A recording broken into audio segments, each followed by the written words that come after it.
Just a few hours, new members of the Senate will be sworn in by Vice President Kamala Harris, and Republicans will take control of the upper chamber. Meanwhile, Speaker Mike Johnson could be facing a revolt in the House. Members will vote today to decide if he'll retain the gavel this session. CBS News political reporter Torian Small is on Capitol Hill. Torian, thanks so much for joining us. First off, let's talk about Speaker Johnson. What challenges is he facing right now? How much support does he need to hold on to his position?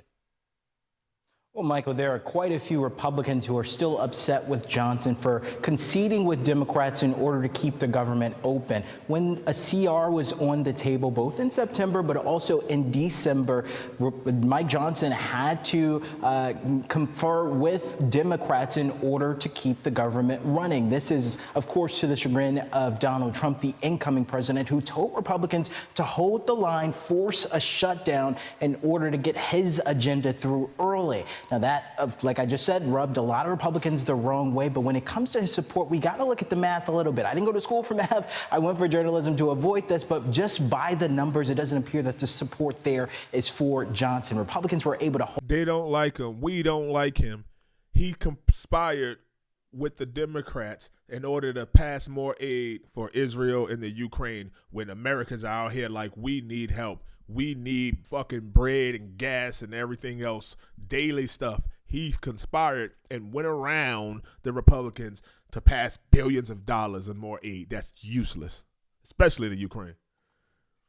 Hold on to their narrow majority in the November elections, holding on to about 220 seats on this side of the chamber. But Donald Trump is pulling about 2 Republican members to his administration, cutting it down even more. Matt Gaetz, a former Florida Republican congressman, decided, even though he won his reelection, that he won't be returning. So Republicans have about 219 now to Democrats 215. Speaker Johnson's magic number is 215, and right now I can already count 2 Republican members, Thomas Massie of Kentucky and Chip Roy of Texas, who said they're not going to support Speaker Johnson this time around. There's also a handful of other Republicans who are non-committal at best, so the numbers do not appear to be in his favor at the moment. Wow. Well, Torian, look, the election certification is just days away. Is there pressure on House Republicans to literally... Wait, Torian... They didn't read Trump words. He says, this is from Thomas Massie. I respect and support President Trump, but his endorsement of Mike Johnson is going to work about as well as his endorsement of Speaker Paul Ryan. We've seen Johnson partner with the Democrats to send money to the Ukraine, authorize spying on Americans, and blow the budget. That's exactly what I said. That's exactly what I said. They don't forget.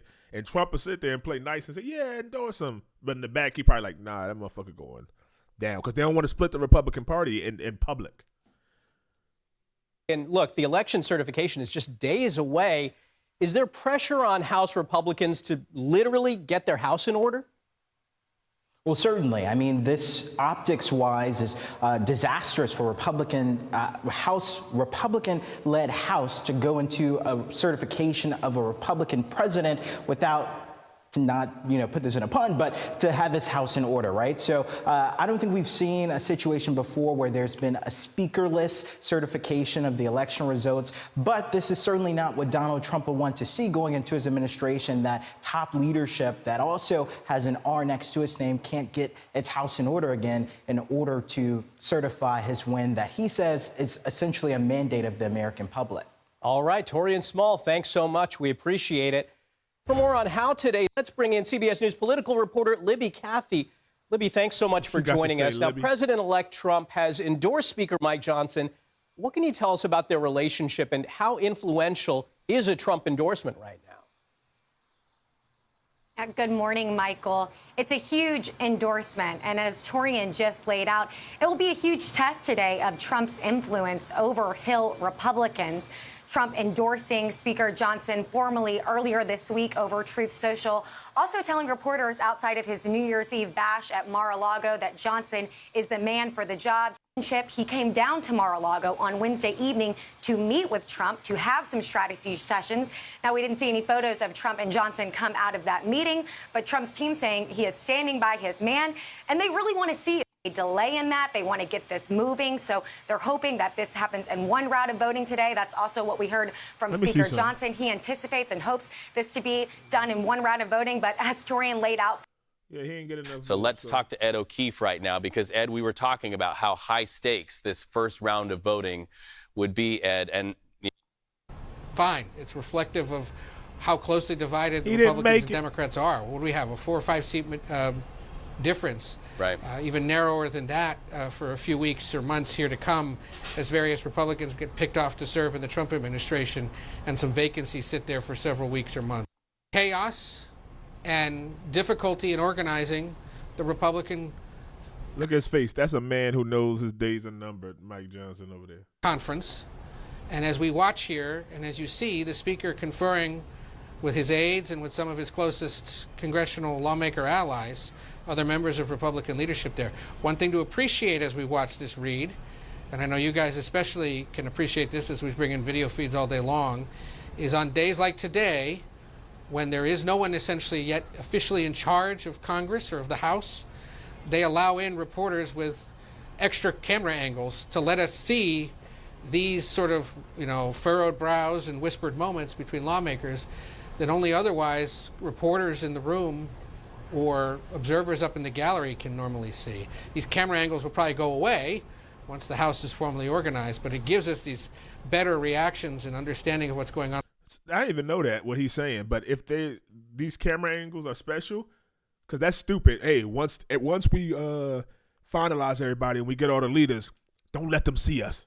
Like, why? We should be able to see this, like, every day. They shouldn't. I hate this secretive thing. Is like the government needs to be secretive and take care of American people. No, open this shit to the public. There should be a live stream where we can ask questions or something. Like, it shouldn't be secretive. Like, Mike Johnson is going away. That's the difference between the Republicans and Democrats, too. And I'm an independent. But the Republicans call out. Mike Johnson, the Republicans don't care if he's a Republican. They will say, nah, you can't come back. You fucked us over. But the Democrats, they'll sit there and lie. And, oh, no, we're one. Oh, no, we're not bad. No, we're perfect. It's the Republicans. Get out of here. I told you so going on right now, because they warned voters about this. They said, you give it back to Republicans, they won't be able to organize themselves. They won't be able to decide when to go to lunch. And that's what's transpiring here, at least in the early moments. Still done. Yeah. Let me know what you think, Cave Dwellers. I ain't gonna keep too much on this. He's trying to keep cool, but you can tell he's sweating in his pants and his boots. Look at him. He's like, it just didn't work out, I guess. Time for you to retire after the Speaker of the House. So you gotta retire after this. But I'm glad. Do you agree, Cave Dwellers? Do you agree he should have never gave that money to Israel, to Ukraine, and passed this crazy bill to give them more money and pretend like it's to keep the government running? Like, the government gonna run, and we don't need it. They like, oh, if the government shut down, it's gonna be a government shutdown. Everything's still gonna be working. The hospitals, the police stations, everybody gonna be going to work. Like, it ain't gonna stop nothing. All the troops gonna still get paid. These people need to stop thinking they're important. But let me know what y'all think.